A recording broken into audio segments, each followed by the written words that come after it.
Terrain social.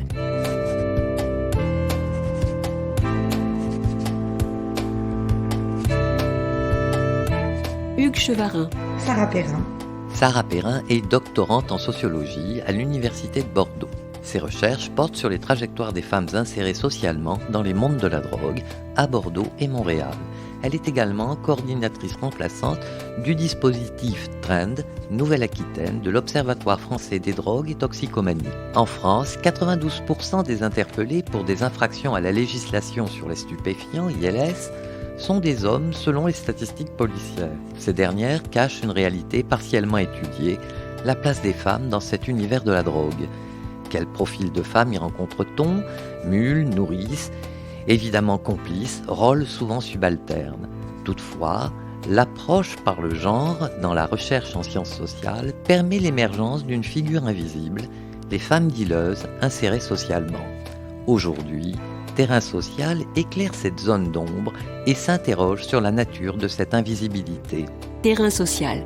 Bonjour Sarah Perrin. Bonjour. Pour quelles raisons les femmes dealeuses sont-elles hors des radars de la police ? Et la première de ces raisons n'est-elle pas liée à une certaine culture policière ? On peut faire l'hypothèse que les consommations et les ventes de drogue féminines sont moins visibles et plus discrètes que les consommations et ventes masculines parce qu'elles se font moins dans l'espace public. Donc elles attirent moins l'attention. Ensuite, parce qu'il y a probablement eu des mécanismes d'occultation académique en lien avec le fait que jusque dans les années 70-80, les recherches en sciences sociales étaient faites par des hommes pour des hommes. Comme dans tous les secteurs professionnels, la présence féminine s'est faite plus tardivement. Et c'est quand il y a eu des femmes anthropologues, des femmes sociologues, qu'on a vu apparaître le sujet des ventes et des consommations de drogue féminine. Le dernier point, qui est en lien avec la culture policière, cette question de la culture policière que vous souleviez, c'est en effet bien lié. On a constitué des problèmes publics en fonction de ce qui était défini comme tel par les pouvoirs publics. Et donc, concernant les usages, c'était les usagers marginalisés, injecteurs d'opiacés, très en lien avec l'épidémie du sida dans les années 80. Et concernant le deal, on s'est focalisé sur le deal de banlieue, sur le deal de rue, qui était visible dans l'espace public, qui suscitait des plaintes des voisinages. Et donc, à partir de là, il y a eu un ciblage des pratiques policières vers ce type de trafic dans les zones périphériques urbaines ou dans les espaces publics des centres-villes, dans les rues, qui étaient le fait d'individus avec peu d'opportunités professionnelles dans les milieux licites, qui sont souvent des individus racisés, qui sont essentiellement des jeunes hommes, en fait. Et donc, les pratiques policières ciblent davantage ces types de trafics en réseau, fortement hiérarchisés, essentiellement masculins, qui ont lieu essentiellement en banlieue. Et donc, les pratiques d'usage-revente, qui plus est féminines, sont très peu ciblées par les policiers. Au-delà de ce type de trafic d'usage-revente qui est peu ciblé, car générant moins d'argent, moins de quantité échangée que les gros réseaux de banlieue ou que le deal de rue, il y a aussi l'aspect de genre qui rentre en compte. Et il est vrai que les policiers le reconnaissent quand je les interroge, un profil féminin, un profil de jeune femme insérée socialement attirera bien moins leur attention qu'un profil masculin précaire ou avec des signes culturels visibles, un look spécifique qu'ils rattachent dans leur esprit au trafic. Comment s'opère le passage de la femme usagère de drogue à celle de revendeuse ? On a une trajectoire principale sur les femmes que j'ai rencontrées, qui est la suivante. Les femmes commencent par consommer du cannabis, après avoir testé les drogues licites comme le tabac ou l'alcool. Elles vont consommer du cannabis, et moi, les femmes que j'ai rencontrées, qui ne sont pas représentatives de l'intégralité des femmes usagères, mais celles que j'ai rencontrées, vont consommer du cannabis très régulièrement, et pour la plupart vont expérimenter d'autres drogues en contexte festif comme de la cocaïne, de la MDMA, des amphétamines, parfois des produits comme de la kétamine, du LSD, etc. Et donc en fait, même si ces femmes sont insérées socialement, donc en emploi ou en études, en logement, leur consommation génère quand même un coût. On parle d'une population de jeunes adultes qui ont entre 18 et 30 ans, et qui n'ont pas des revenus énormes, même si on n'est pas non plus dans un profil précaire. Voilà, c'est des femmes qui ont des revenus, qui ont des finances à leur disposition, mais leur consommation génère un coût. Et en fait, elles sont intégrées dans des réseaux de sociabilité où on consomme, où on fait la fête en consommant des drogues. Elles se disent à un moment qu'elles n'ont qu'à acheter plus du produit qu'elles consomment pour l'avoir à moindre coût, puisqu'il y a un effet discount sur les marchés des drogues qui fait que quand on achète plus de quantité, le prix à l'unité descend. Donc, par exemple, si vous achetez 1 gramme d'herbe, il sera entre 7 et 10 euros, mais si vous achetez 100 grammes d'herbe, le prix au gramme sera entre 4 et 7, voilà, 4 et 6. Donc, plus on achète, moins c'est cher à l'unité. Donc, elles vont acheter plus de quantité. Elles vont en revendre une partie à leur entourage de consommateurs, à leurs amis, en soirée, chez elles, etc. Ce qui leur permet en fait de consommer gratuitement, de ne pas payer leur propre consommation. Donc c'est comme ça qu'on passe de l'usage à la revente. C'est parce qu'en fait elles veulent diminuer le coût de leur consommation. N'y a-t-il pas parmi ces femmes certaines qui ont compris l'intérêt de ne pas être dans une confrontation avec les hommes afin d'être actrices du marché ? Oui et non. C'est-à-dire qu'elles ne se lancent pas dans la revente en se disant qu'elles ont moins de chances d'être interpellées que les hommes, ou elles ne se lancent pas dans la revente en se disant qu'elles échapperont à des rapports de genre, de domination, de violence, etc. Les femmes que j'ai rencontrées subissent des rapports de genre parfois violents, avec des tentatives d'intimidation, avec des tentatives de harcèlement et d'agression sexuelle. Donc elles n'échappent pas à ces rapports de genre parfois violents, des rapports de domination, etc. Par contre, ce qui est vrai, c'est qu'une fois qu'elles se sont lancées dans la revente, elles s'aperçoivent qu'elles sont moins visibles que les hommes, qu'elles attirent moins l'attention des policiers, mais aussi des vigiles à l'entrée des boîtes de nuit, etc., que les hommes, et donc elles peuvent en jouer en mettant en place ce qu'on appelle en sociologie des performances de genre, donc en accentuant ce qui leur permet selon elles d'être plus discrètes, donc par exemple un habillement féminin, une posture en retrait et des rapports avec les forces de l'ordre où elles vont intensifier ce qu'elles jugent être un comportement féminin, donc par exemple la naïveté, la candeur, l'innocence, etc. Mais elles ne sont pas forcément conscientes de ces rapports de genre-là quand elles se lancent dans la revente. Voilà. Puisque j'ai interrogé des hommes aussi qui font de l'usage-revente sur le même modèle que ces femmes, qui se lancent dans la revente pour financer leur consommation, et ils ont à peu près les mêmes pratiques de vente. Voilà. La conscientisation des rapports de genre intervient après le passage à la revente. Peut-on parler de ce système, de la mise en place par ces femmes d'une forme de soft deal ? On peut parler de ça puisque en effet, moi le modèle d'usage-revente que j'étudie est très différent des trafics de banlieue ou des deals de rue qu'on a l'habitude de voir dans les médias, dont on entend beaucoup parler dans la presse, à la télévision, mais aussi dans les rapports en sciences sociales, etc. Et donc c'est vrai que moi, le trafic que j'étudie est beaucoup moins hiérarchisé, c'est-à-dire que dans les deals de banlieue, on a affaire à des réseaux, avec une division du travail importante, avec des têtes de réseau, avec des guetteurs, avec des nourrices qui gardent le produit chez elles, avec des systèmes de réseaux internationaux.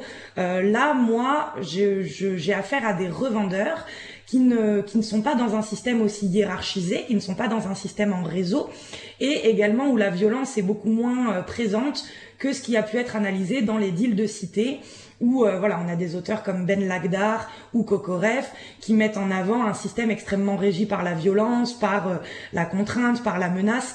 Moi, dans le trafic que j'étudie, la violence est extrêmement rare parce que déjà les vendeurs vendent à leurs amis, ils vendent à des personnes qu'ils connaissent, donc les rapports de confiance sont essentiels.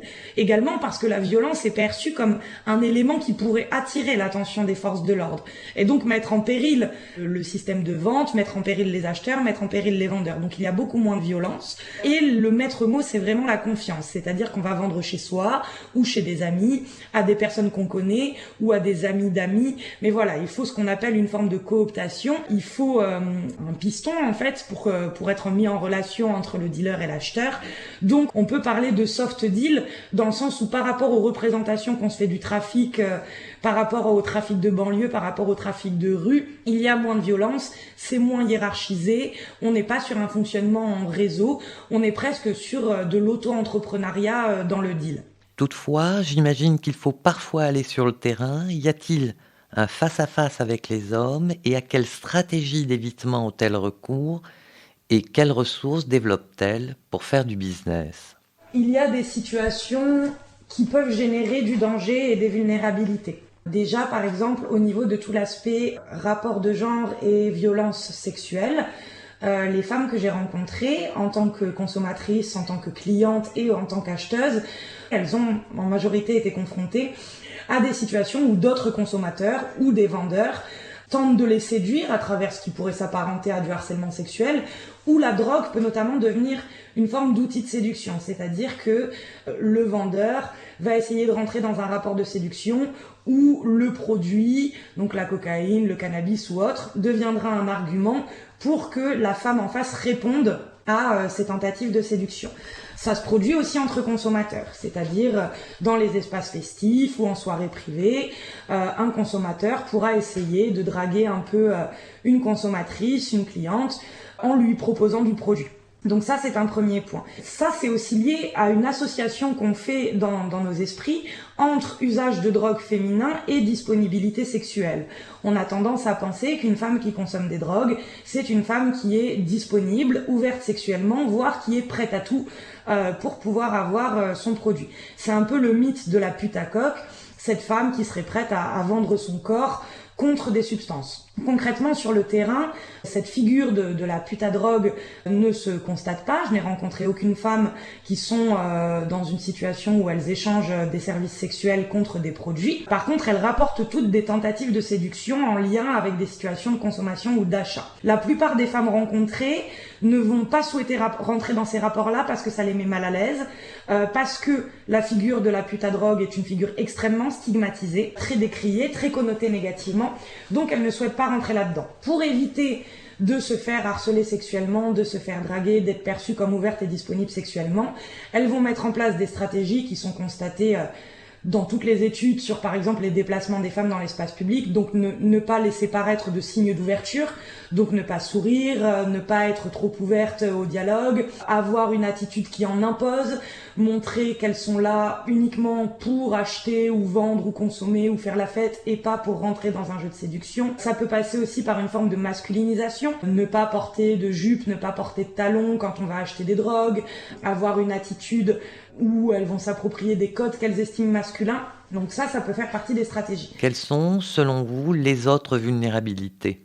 Les autres vulnérabilités auxquelles elles peuvent être confrontées dans des rapports avec des hommes, dans des rapports de genre, c'est plein de stéréotypes voulant que les femmes dans les milieux de la drogue soient moins connaisseuses, soient moins aptes à négocier, soient plus faciles à escroquer parce qu'elles n'oseraient pas répliquer quand on les arnaque. Tout un stéréotype voulant que une femme n'ait pas sa place dans le milieu des drogues, qu'elle ne soit pas capable de vendre, qu'elle n'ait pas la puissance, l'espèce de courage viril nécessaire pour faire sa place dans ce milieu-là. Donc là, elles vont déployer des stratégies visant à montrer qu'elles s'y connaissent, toujours à montrer qu'elles en imposent. Elles vont montrer qu'elles connaissent le vocabulaire propre à ce milieu-là. Elles vont montrer qu'elles connaissent les prix, qu'elles connaissent les critères de qualité, etc. Les stratégies peuvent aussi consister à se déplacer en groupe, à aller vendre ou acheter en groupe, à se faire accompagner d'un homme parfois, et pour certaines, les stratégies peuvent aussi consister à être capable de se défendre, donc en pratiquant par exemple un sport de combat ou en ayant sur elles un couteau qui leur permettent d'être rassurées et de se dire qu'elles sont aptes à faire face à toutes les situations. On a aussi affaire des fois à des rapports de genre où les femmes peuvent instrumentaliser ce qu'on peut percevoir comme des vulnérabilités. C'est-à-dire que une minorité de femmes rencontrées, 2 pour être précise, 2 femmes rencontrées disent jouer des tentatives de séduction des dealers ou des consommateurs pour obtenir un peu de produits supplémentaires, donc du produit moins cher ou gratuit. Donc par exemple, elles vont accepter de rentrer dans un jeu de regard, de rester un peu plus longtemps avec le dealer, de discuter avec lui, de rire à ses blagues, parce qu'elles savent qu'elles auront leur produit moins cher au final ou qu'elles auront un joint ou une trace d'offerte. Ça ne va jamais cependant jusqu'à l'échange sexuel. On reste dans des espèces de jeux de séduction, de jeux de regard qui leur permettent d'avoir du produit moins cher. Mais c'est quand même des stratégies minoritaires au sein de la population étudiée. Le tableau que vous venez de brosser reste à peindre, si je puis dire. Votre échantillon est relativement restreint, 26 femmes, 10 policiers. Y a-t-il d'autres études qui viennent enrichir la vôtre ? Sur les femmes consommatrices, il y a quand même plusieurs études qui ont été menées, notamment par l'Observatoire des drogues et toxicomanies, et ces études ont été menées avant que je ne commence ma thèse. J'ai aussi des collègues qui travaillent sur ces questions, par exemple Maya Neff, qui travaille sur la prise en charge des femmes dans les centres de soins et d'accompagnement aux usagers de drogue. Et il y a déjà des études qui ont été menées. On a Marie-Geoffrey Roustide aussi, qui a travaillé sur ces questions d'usage de drogue genrée. Sur les femmes dealeuses, c'est vrai que dans l'espace francophone, les recherches sont plus limitées. Par contre, il y a des recherches anglophones qui ont été menées. Donc, je pense notamment aux travaux, par exemple, de Fiona Hutton, qui a travaillé sur les femmes dealeuses. Voilà, on a plusieurs travaux qui ont étudié femmes et deal, mais c'est vrai plus dans des recherches anglophones, donc aux États-Unis, en Australie, en Nouvelle-Zélande, etc.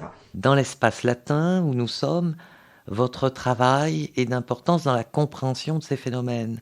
Les années à venir sont-elles prometteuses ?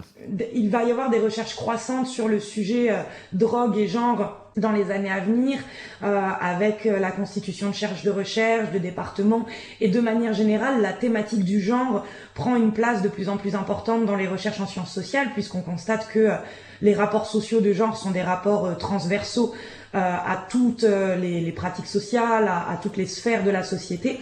Donc je pense en effet qu'il y aura de plus en plus de recherches sur cette thématique-là. En tout cas, je l'espère sincèrement. Merci Sarah Perrin. Je rappelle que vous êtes doctorante en sociologie à l'Université de Bordeaux. Votre thèse de doctorat en cours sur les mondes cachés de la drogue, l'invisibilité des femmes insérées socialement, est co-dirigée par Emmanuel Langlois et Karine Bertrand. Terrain social.